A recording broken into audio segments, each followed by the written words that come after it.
pues el estudio de la palabra de Dios hoy en esta tarde.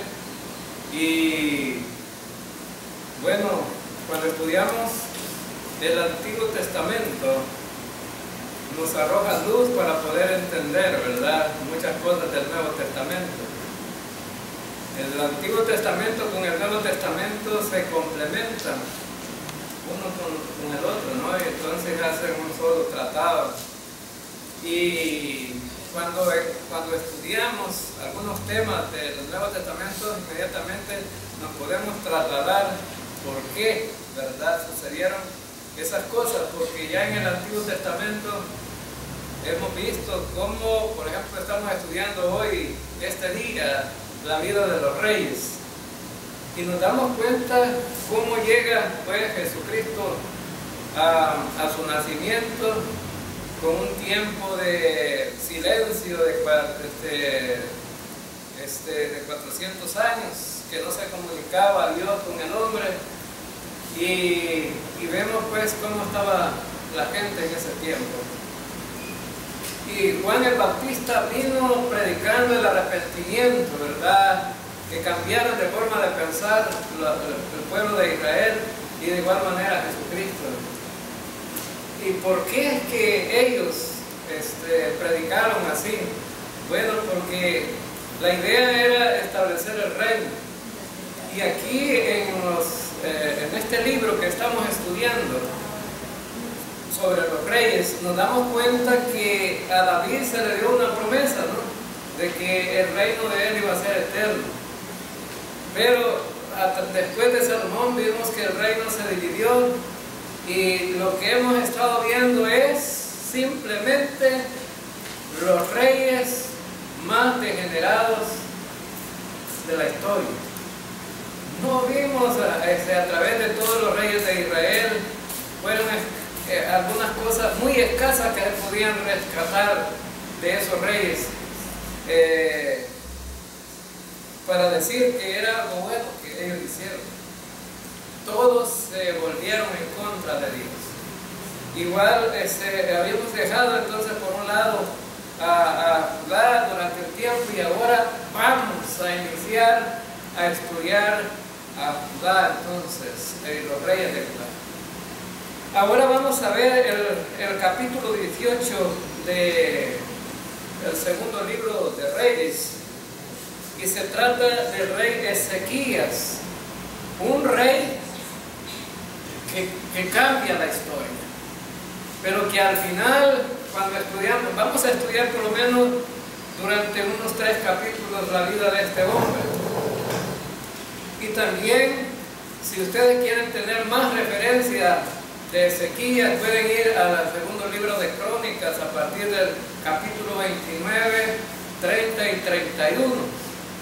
3 capítulos ahí también que habla sobre la vida de este rey. Ahora, entonces, vemos que en la situación del reinado de Ezequías es pues un cambio de dirección. Su padre se llamaba Acab, ya lo estudiamos. Acaz fue un rey malo, ¿verdad? A pesar de que era un rey de Judá, fue un rey malo y que siguió las costumbres de los reyes de Israel. Ahora entonces, y siguió la dirección de la vida espiritual de Israel, siguió también la misma forma de ser de los reyes y todas las características de los reyes, ¿no? Pero ahora vamos a ver a un rey diferente. Cuando venimos nosotros a Cristo, ¿cómo venimos, hermano? Como piedras ásperas, ¿no? Pecadores. Me decía una señora allá arriba, ayer, el día de ayer, andábamos predicando el evangelio por allá. Me decía una señora, allá en la iglesia donde yo me congrego, no me quieren bautizar. ¿Y por qué? Porque ya tiempo tuvimos problemas con mi esposo, nos separamos y yo no le hablo. Y dicen que para bautizarme tengo que hablarle. Y entonces, ¿y usted no le quiere hablar? No, me dice que no lo odio, pero no me dan deseo de hablar para nada. Entonces, y este pastor que está en esa iglesia, que no ve, digo, que a la iglesia, ¿quiénes son los que van? Personas pecadoras con problemas. Vamos al hospital los enfermos, ¿verdad? Esa iglesia es como el hospital, ¿no? Donde venimos los enfermos. Pero eso no quiere decir que vamos a estar totalmente enfermos de la misma enfermedad toda la vida, ¿verdad? Tienen que haber cambios en nuestra vida. Y eso es precisamente lo que vamos a ver ahora aquí. Habían venido por descendencia, no solamente heredaban el reino, sino que heredaban todo. Las malas costumbres, la religión, la vida religiosa, la idolatría, se heredaban, bueno, los caracteres unos de los otros, ¿no? Ahora entonces, como decimos en la filosofía popular, de tal palo, tal astilla, ¿verdad? Así, pero eso no quiere decir que esto es algo que no se puede cambiar, ¿verdad? Ahora entonces, y vamos entonces a estudiar el rey Ezequías, y vamos a estudiar y de alguna manera alisten, ¿verdad? Porque a lo mejor nos estemos pasando ahí al segundo libro de Crónicas, en el capítulo 29, ténganlo marcado por ahí por si lo ocupamos. Entonces, y vamos a ver el capítulo 18 del segundo libro de Reyes. Entonces, esos dos libros los vamos a ir como comparando. Ahora entonces, y dice en el capítulo 18 del primer libro de Reyes, versículo 1 y versículo 2, en el tercer año del reinado de Oseas, hijo de Elá, rey de Israel, Ezequías, hijo de Acaz, rey de Judá, comenzó a reinar. Tenía entonces 25 años de edad y reinó en Jerusalén 29 años. Su madre se llamaba Abi y era hija de Zacarías. Ahora entonces, vemos entonces que este es un reinado de un rey joven, ¿no? Y es más, ya habían reinado junto con su padre 14 años. Significa entonces que este Ezequías había reinado desde bien joven, cipote, ¿no? A la par de su padre.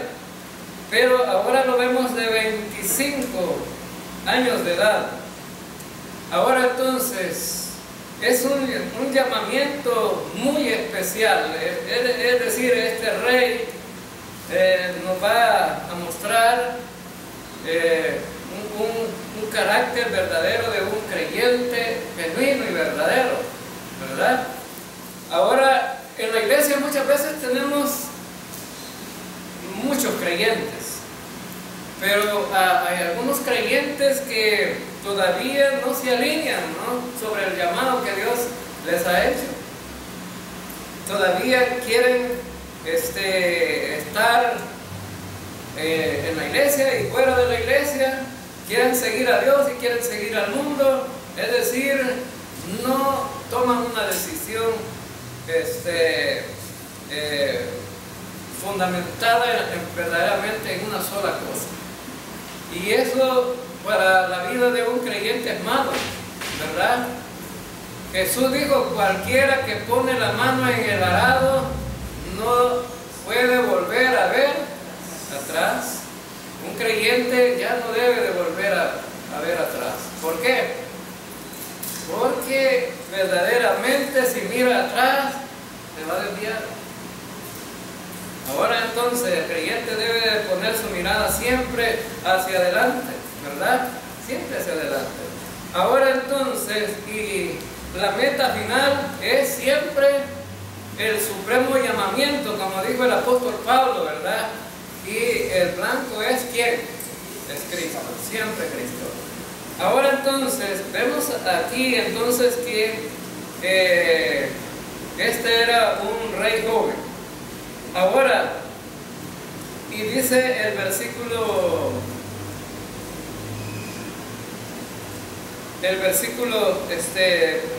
también, bueno, vemos aquí en los versículos que hemos leído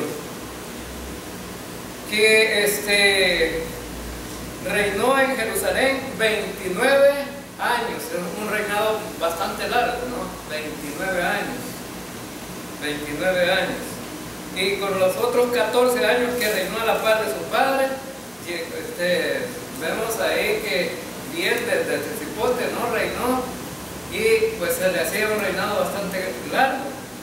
Ahora, en el segundo libro de Crónicas, voy a leer, o sea, si quieren no lo leemos, voy a leerles estos versículos para que no, pero si quieren, ahí dice, Ezequías tenía 25 años cuando ascendió al trono y reinó en Jerusalén 29 años. Su madre era Abías, hija de Zacarías. Versículo 2, Ezequías hizo lo que agrada al Señor, pues en todo siguió el buen ejemplo de su antepasado David. Ahora entonces, no siguió el mal ejemplo de su padre.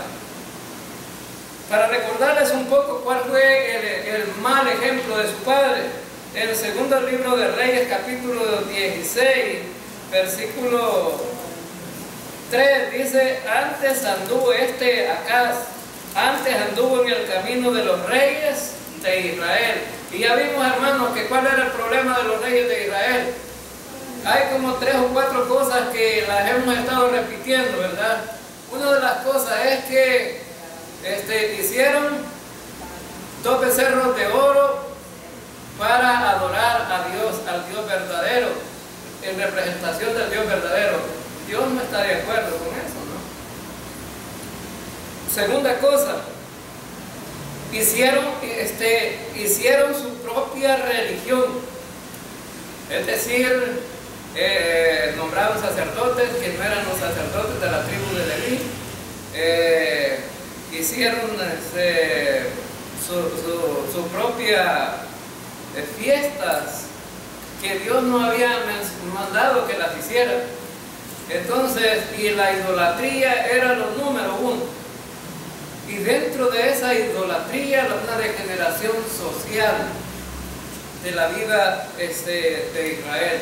Degeneración social porque ustedes saben, hermanos, que lo que acabamos de leer aquí en el segundo libro de Crónicas es que siguió el buen ejemplo de su antepasado David. ¿Y cuál era el buen ejemplo de David?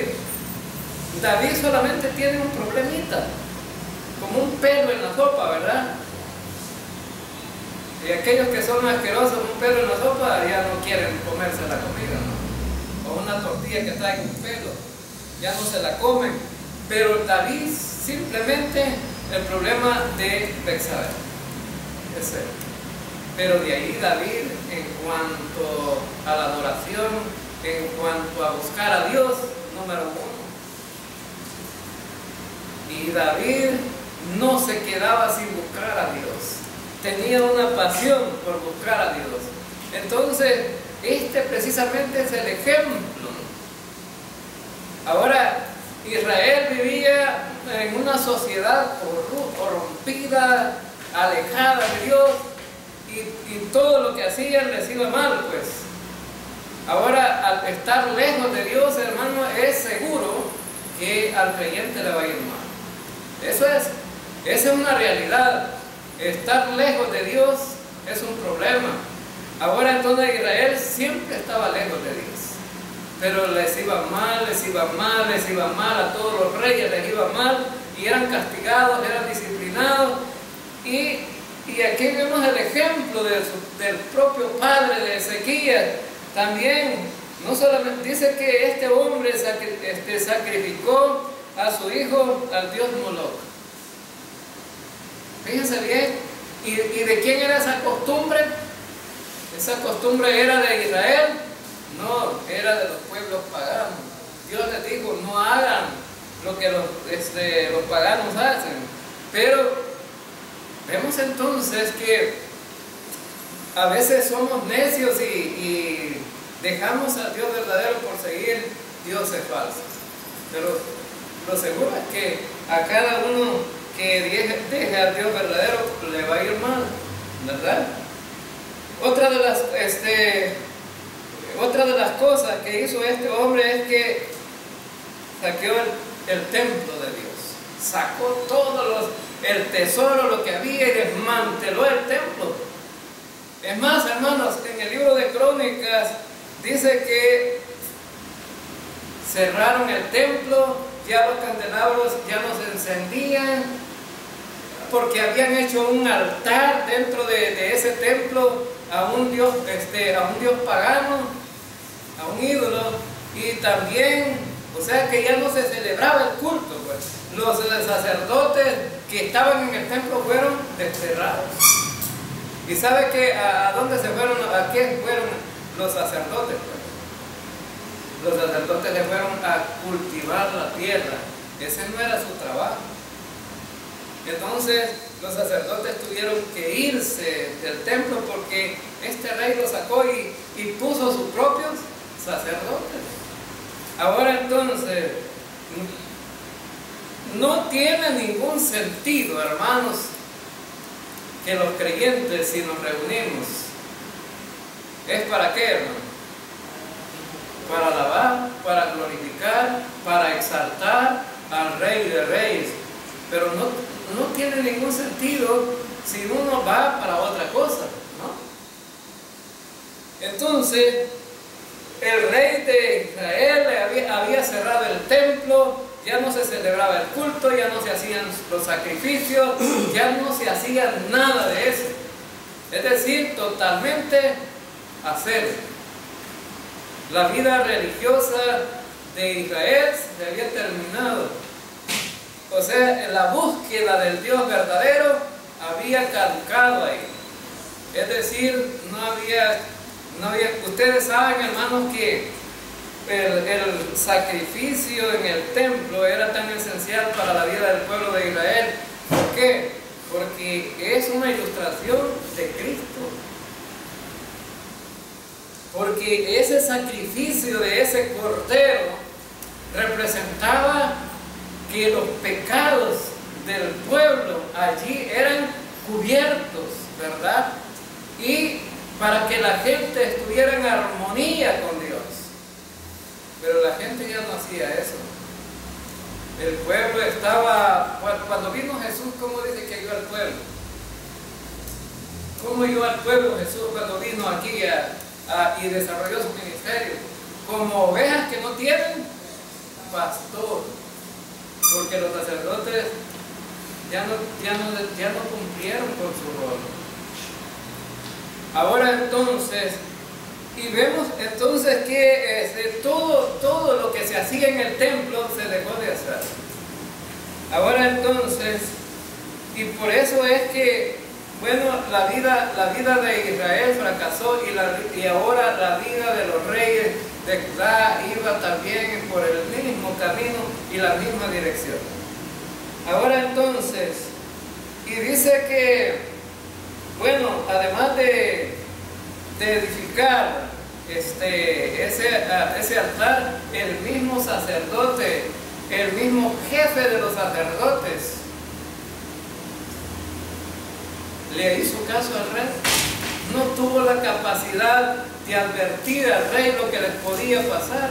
Es decir, se sometió a la voluntad del hombre, no a la voluntad de Dios. Por eso, hermanos, siempre que estamos al frente aquí, vamos a predicar lo que Dios dice, ¿verdad? Amén.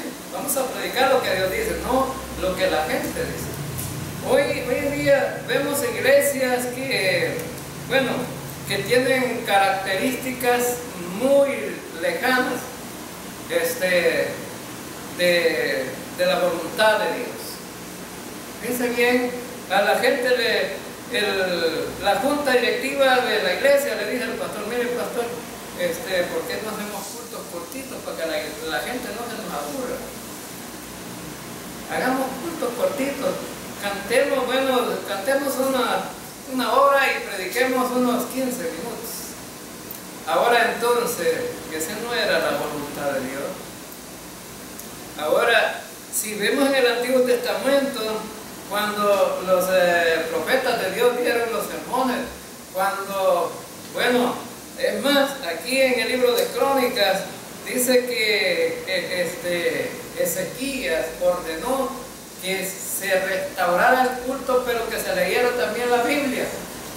La ley se había dejado por un lado. Miren, habían dejado la predicación de la palabra, la celebración del sacrificio del Cordero, habían dejado de cantar, habían dejado, bueno, y se había vuelto un centro de perversión el templo. Ezequías le ordena a los sacerdotes, bueno, le ordena, bueno, vénganse de allá donde estaban la agricultura, vamos a cambiar todo esto. Y es por eso que dice aquí que hizo lo que le agrada al Señor, pues todo siguió el buen ejemplo de su antepasado David. Y dice el versículo 13 en el segundo libro de Crónicas: en el mes primero del primer año de su reinado, Ezequías mandó que se abrieran las puertas del templo del Señor y las reparó. Ahora, ¿qué fue lo primero que hizo Ezequías, hermanos? Fíjense bien, ¿qué es lo que debe de hacer un rey? ¿Cuál es el papel del rey? ¿Cuál es el papel del presidente de El Salvador? ¿Cuál debe ser el papel del presidente de El Salvador? Ahora, el papel del presidente de El Salvador es hablar de política, hacer reuniones, tratar de ponerse de amigo con los enemigos, ¿verdad? Y de llegar a acuerdos para encaranarse más y hablan de dinero. La política es hablar de dinero. Ahora entonces, si hubiera venido a reinar Ezequías aquí en El Salvador, ¿qué es lo primero que hubiera hecho Ezequías, hermano? ¿Qué hubiera arreglado? El Salvador es un país que está totalmente en ruinas, pues. Ahí estaban diciendo que aprobaron 550 millones de dólares para salir de la deuda, pero ¿saben hasta cuándo va a llegar ese dinero? Hasta diciembre. Para el otro año, otra vez en el mismo problema.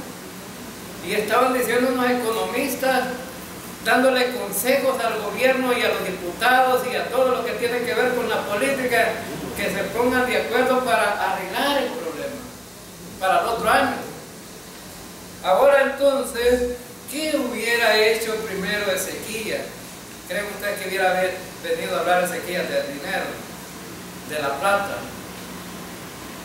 ¿Qué es que hubiera hecho Ezequías? Aquí dice que abrió las puertas del templo. Ezequías aquí en El Salvador primero le hubiera dicho a la gente que tenían que buscar a Dios. Porque si esta gente, estos políticos, buscaran a Dios, a lo mejor siempre estuvieran de acuerdo, no estuvieran en desacuerdo. Ahora, miren, viene Ezequías, abre las puertas del templo y las reparó porque estaban hechos nada, ¿no? Estaba destruido.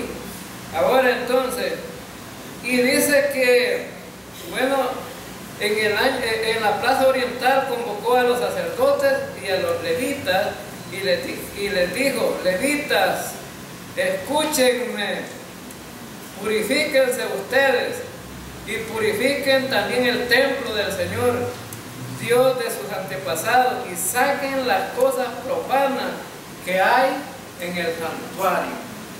Entonces, ¿qué es lo primero bueno que busca Ezequías? La purificación de la vida espiritual del pueblo. Entonces, la iglesia hoy en día está tan corrompida también. Cuando le digo la iglesia, no me estoy refiriendo solo a esta iglesia, estoy hablando de la iglesia mundialmente, ¿verdad? La iglesia del Señor se ha corrompido. Porque ¿de qué es lo que habla la iglesia hoy día, hermano? Los predicadores. De dinero. De eso hablan. No hablan de la vida espiritual de la gente. No se preocupan por la vida espiritual de la gente. A veces cuando nosotros estamos aquí al frente y estamos insistiendo, hermanos, hay que estudiar la palabra del Señor. Es porque esa palabra es la que va a hacer que tenga cada quien la vida espiritual que Dios desea. La vida espiritual no se mejora, hermano, a través de ninguna cosa que el hombre pueda hacer aparte de lo que ya dijo Dios. La gente anda buscando métodos, anda buscando estrategias, anda buscando cosas que están dentro de los planes de cualquier empresa. Fíjense bien,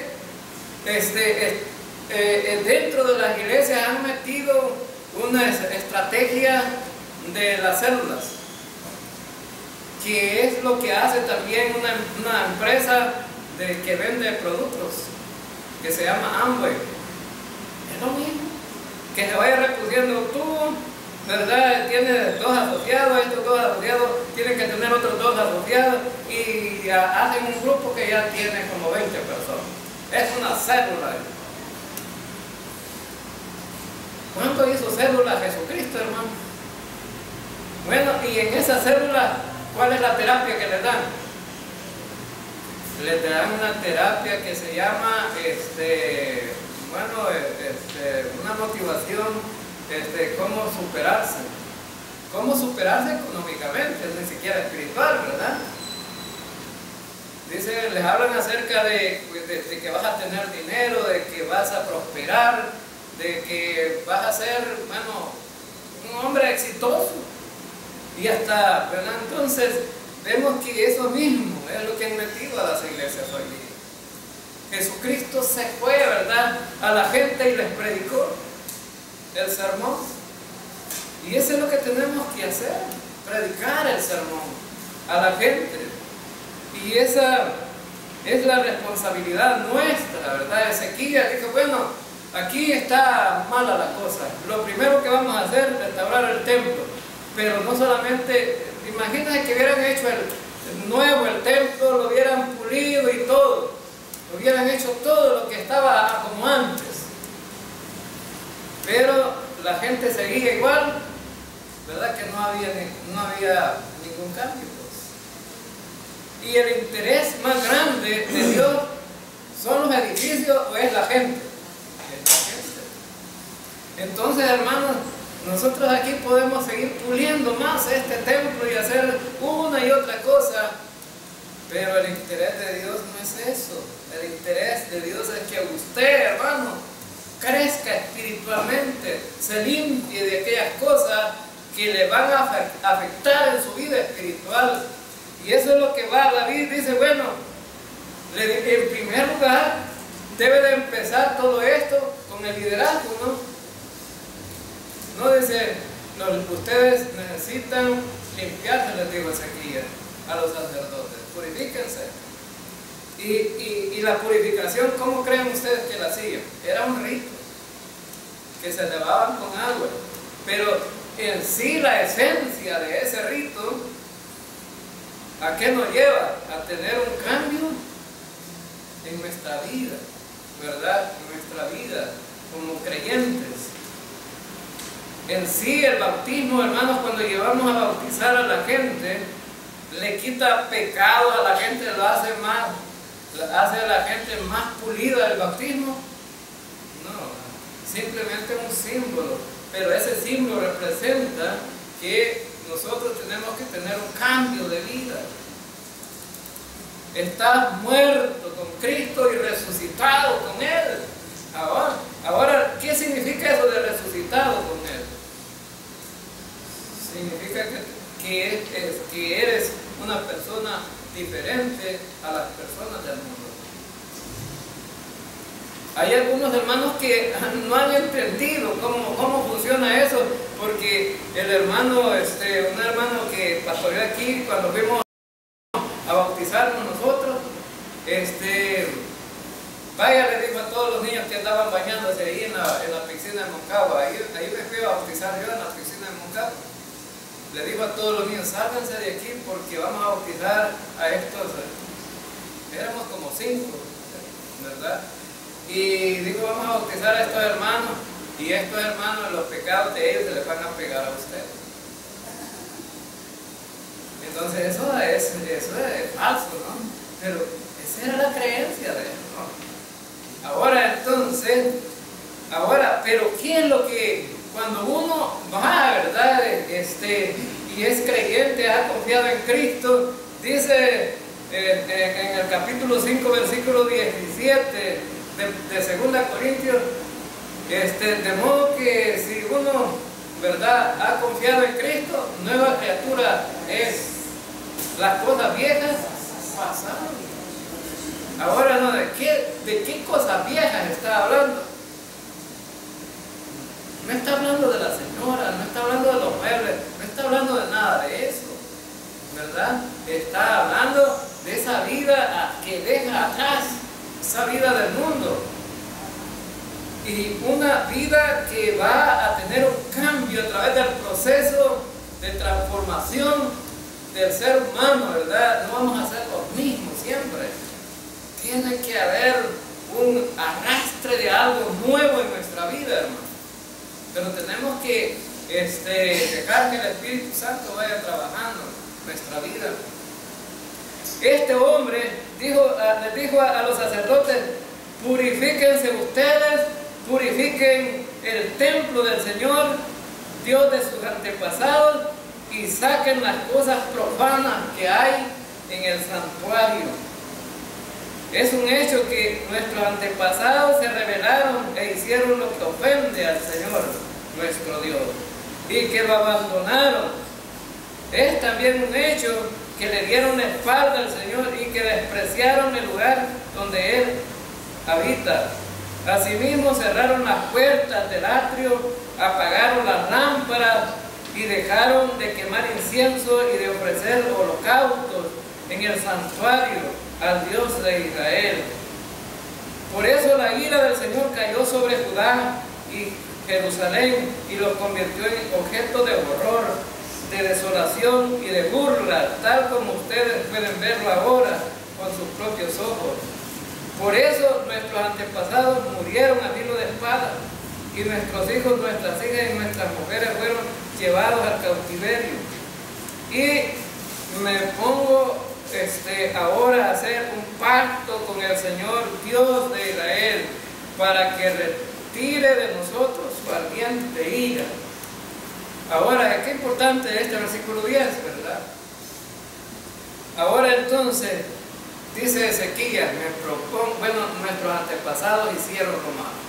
Eso es una de las primeras cosas que el bueno de este hombre reconoce, que los antepasados no fueron lo mejor, ¿verdad? Pero él dice, yo me propongo hacer un pacto.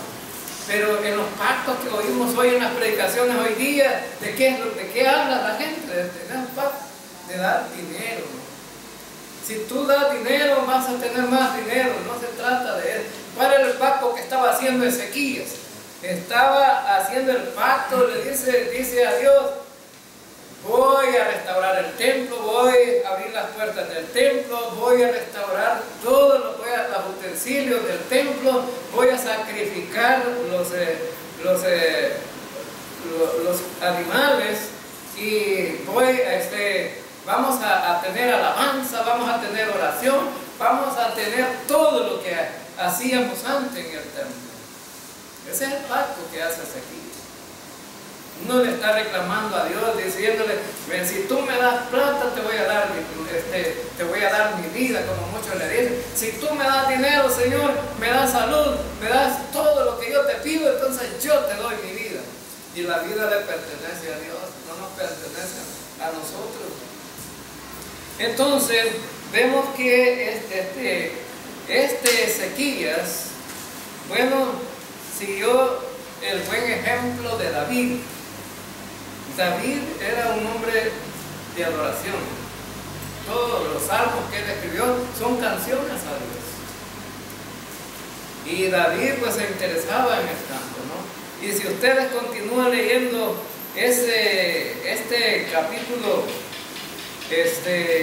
29 de segundo libro de Crónicas, vamos a dar cuenta que allí se volvió a instalar todo lo que hacían antes.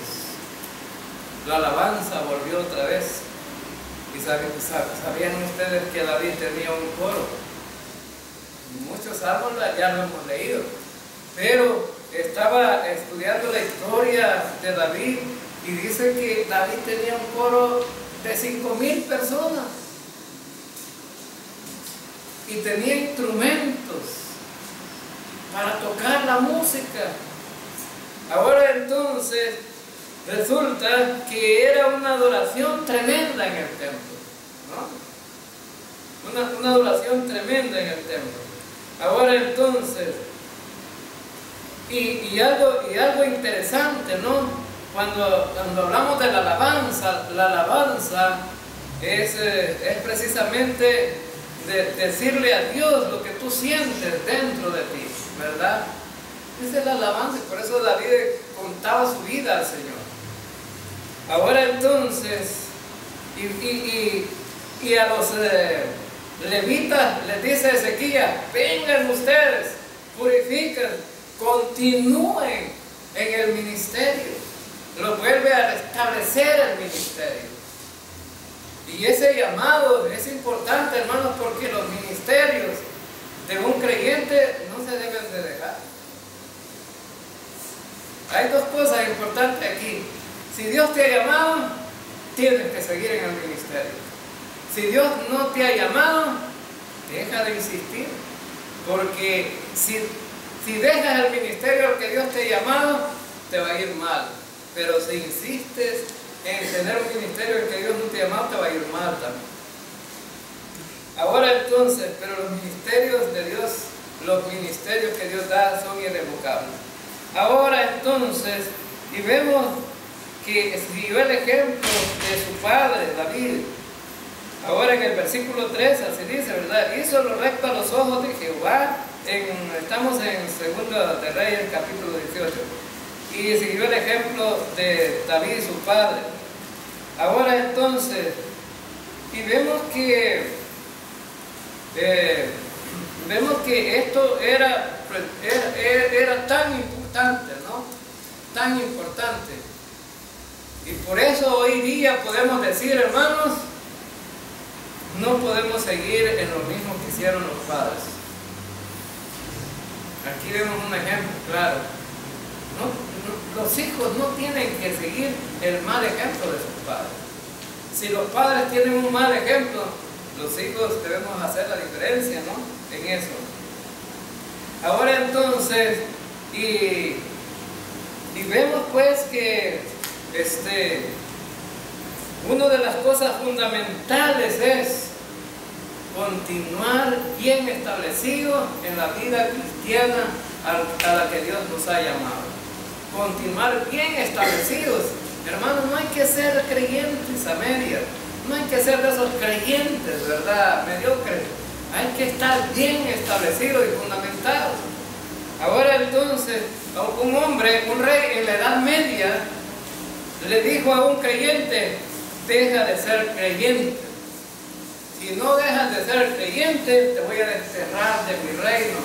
¿Y cuándo, le dijo el creyente, me va a desterrar usted a mí? Como no, yo soy dueño del reino.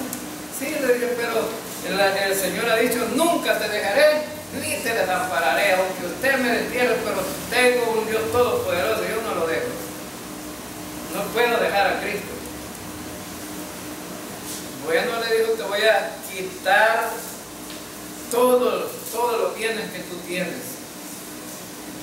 ¿Cuándo me lo va a quitar? Dijo, ¿cuándo me lo va a quitar? ¿Cómo no? Yo solo ordeno aquí a uno de mis guardias que vayan allá a quitarte todo lo que tienes, a las autoridades.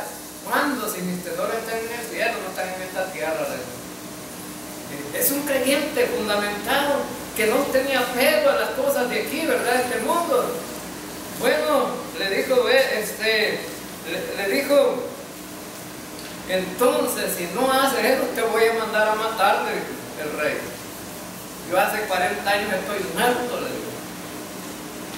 ¿Cómo? Le dijo el rey, hace 40 años estoy muerto en Cristo, le dijo, ¿verdad? Con Cristo hace 40 años morir, y lo que me haga usted no me importa. Y dijo el rey, qué nervio más grande me he encontrado, déjelo que se vaya. ¿Qué nervio? No, le digo, si yo con Cristo ya morí, estoy muerto. Ahora entonces, vemos entonces lo importante, ¿no?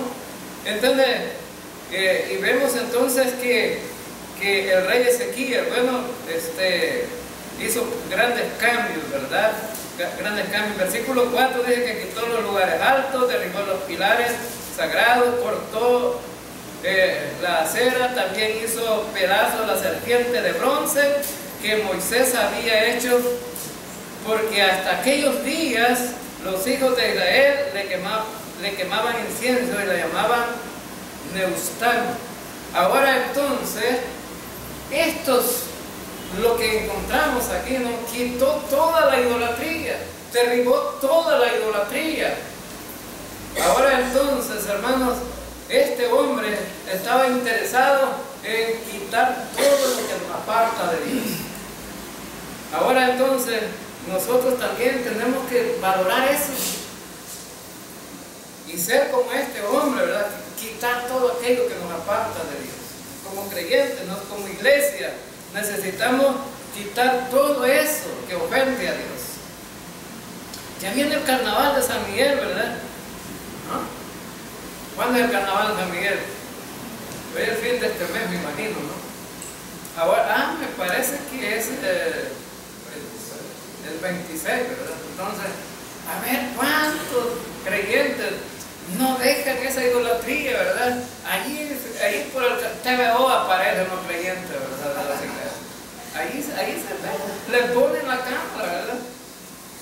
Ahora entonces, no, hombre, hermanos, había un hombre aquí que no es creyente,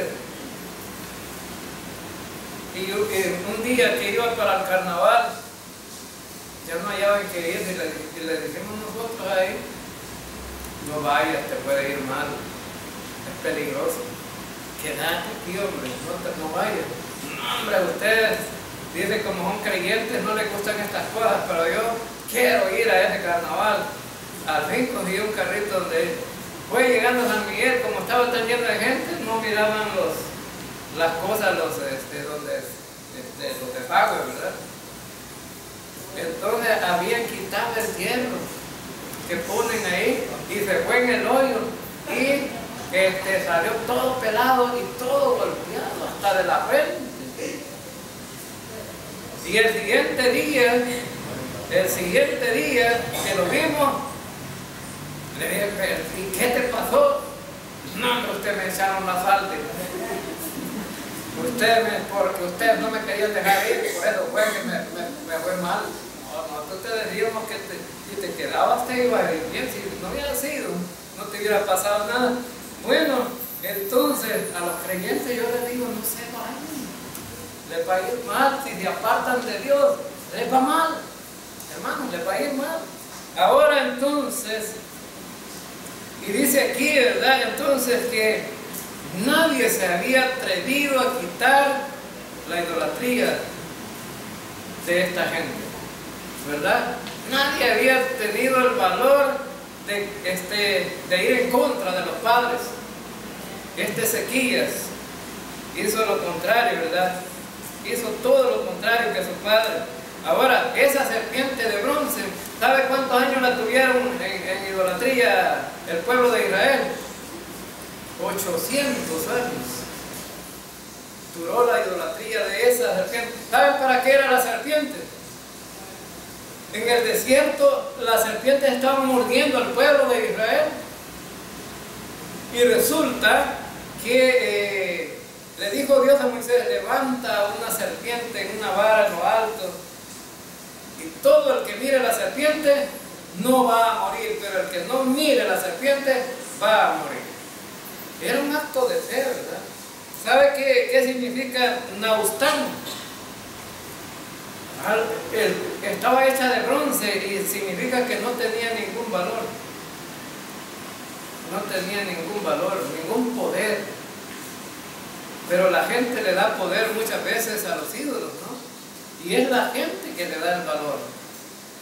Ahora entonces, y por eso dice Dios, a través de Ezequías, quiten esa idolatría ya. Y la hicieron pedazos. Era el recuerdo, esa serpiente proyectaba a Cristo en la cruz. Eso era lo que proyectaba, ¿no? Así como la serpiente fue levantada en el desierto, dijo Jesús a Nicodemo, le dijo, así también será levantado el Hijo del Hombre, y todo aquel que en él crea va a tener vida eterna. Ahora entonces era una proyección hacia el sacrificio de Cristo, pero le estaban dando demasiado valor a una serpiente muerte y le quemaban incienso. Entonces, en Apocalipsis, ¿qué significa el incienso? Las oraciones de los ángeles. Significaba aquí. Eso, ¿verdad? Llevaba una idea idolátrica hacia esa serpiente. Y este hombre la quitó. Ahora entonces, entonces vemos ahí que nosotros debemos entonces de quitar todo aquello que no tiene valor espiritual para nosotros, hermano. Ahora fíjense bien, en el versículo 5 y al 8 vemos ahí que en Jehová Dios de Israel puso la esperanza. ¿En quién puso Ezequías la esperanza? En Jehová Dios. Eso es lo que nosotros también debemos de tener. La esperanza, ¿en quién la tenemos? En Él. A veces algunos decimos confío en Dios, pero su corazón está lejos de Dios. No es solamente del diente al labio, hermanos. Si confiamos en Dios, debe de provenir de adentro, ¿verdad? Por eso es que, bueno, dice la Escritura, este pueblo de labios me honran, mas su corazón está lejos de mí. No se trata de eso. Este hombre dice que puso su esperanza en Dios. Ahora, a diferencia de los demás reyes, no tenían esperanza en Dios. Ahora, vemos aquí entonces, y vemos en el primer año de su reinado, el mes primero, abrió las puertas de la casa y las reparó para que la gente dejara de buscar a los ídolos donde no había esperanza para nada. Él abrió las puertas del templo para que buscaran a Dios ahí. A través del sacrificio del cordero que hacían ahí, era también una representación que los estaba mandando hacia Cristo, ¿verdad? Ahora entonces, nada además de Cristo tiene valor para nosotros, hermanos, ¿verdad? Nuestra vida cristiana está fundamentada en Él. Ahora entonces, y él dijo, bueno, ahora pues yo he determinado hacer pacto con Jehová. Qué importante, ¿no? Y eso lo llevó pues a buscar verdaderamente a Dios. Y eso es lo que debe también hacernos a nosotros, buscar primeramente a Dios. En Filipenses capítulo 3 versículo 12 al 14 dice, no que lo haya alcanzado ya, ni que ya sea perfecto, sino que prosigo para ver si logro hacer aquello para lo cual fui también asido por Cristo Jesús.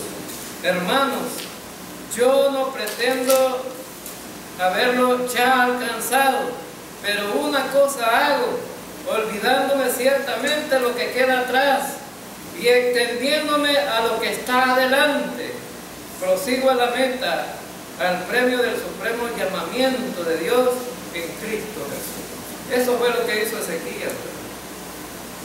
Buscó a Dios hacia adelante, no buscó lo que sus padres dejaban atrás, dejó toda la idolatría de atrás, sino que él prosiguió a la meta. Y la meta para nosotros como iglesia es Cristo, ¿verdad? El blanco para nosotros es Cristo. Y ¿sabe qué dijo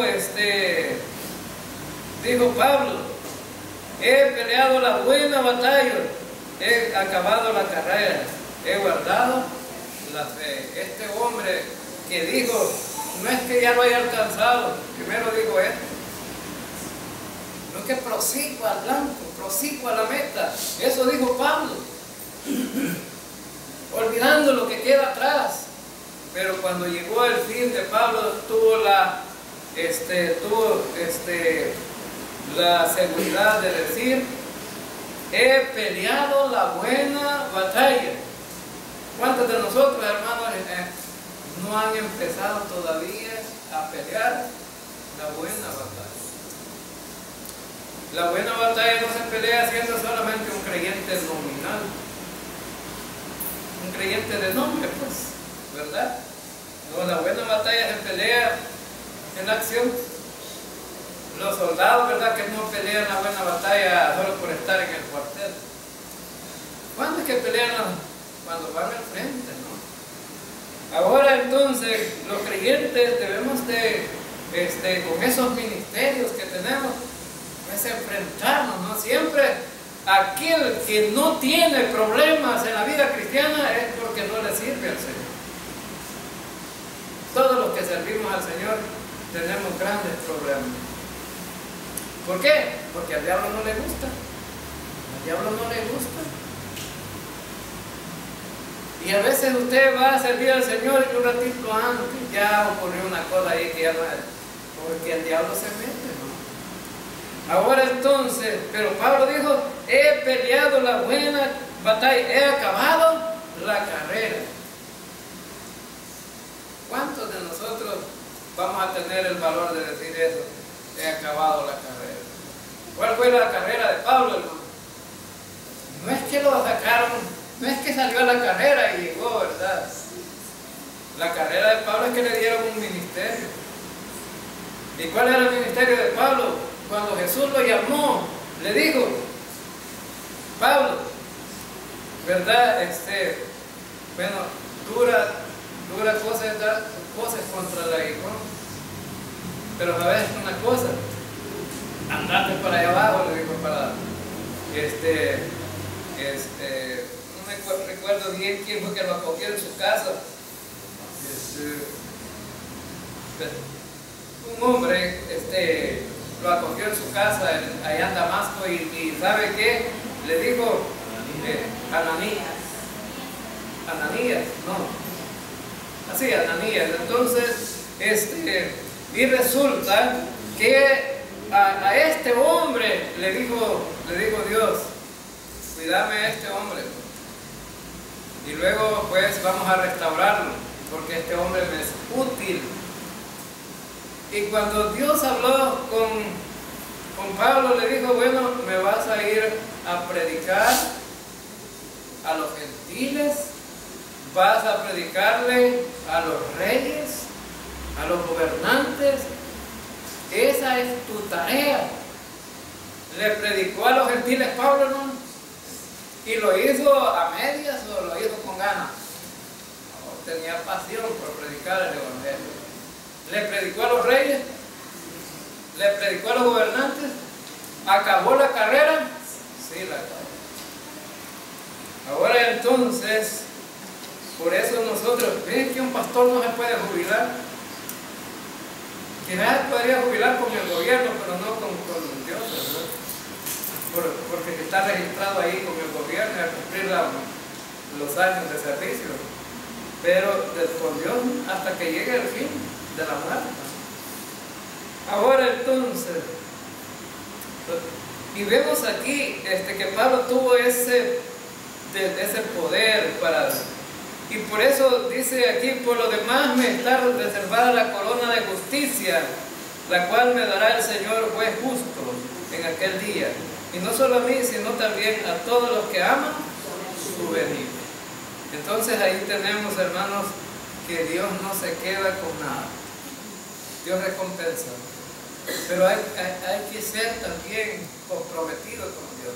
Este Ezequías se comprometió con Dios. Hizo pacto con él. Dice, vamos a restaurar el culto.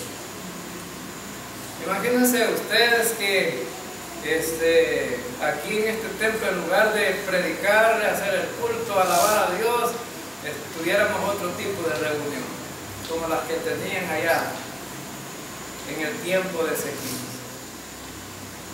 Qué triste sería, ¿no? Triste sería. Porque aquí es donde alabamos al Señor. Ahora entonces, y por eso Ezequías dijo, bueno, nuestra vida y nuestra inspiración está en ese templo. Y dijo Ezequías, hagamos los sacrificios, abramos el templo, hagamos los sacrificios, alabemos a Dios. Le dijo a un montón de levitas, ustedes van a hacer de la alabanza y canten. Y también habló acerca de la oración, y allí en ese capítulo 29 de Crónicas, lean, lo van a ver. Lo llamó a la oración, es decir, la importancia para este hombre estaba restaurar al pueblo de la idolatría en la que estaba. Entonces, hermanos, a lo mejor tú te sientas retado hoy en esta tarde. Si tu vida espiritual no está tan bien, ahí tenemos el ejemplo de este hombre. Siempre Dios es un Dios de segundas oportunidades, amén, hermano. Segundas oportunidades. Y allí está, solamente tienes que buscarse, ¿verdad? Así que vamos a quedarnos aquí y vamos a continuar el próximo miércoles. Y el hermano B nos despide en palabras. Ahora.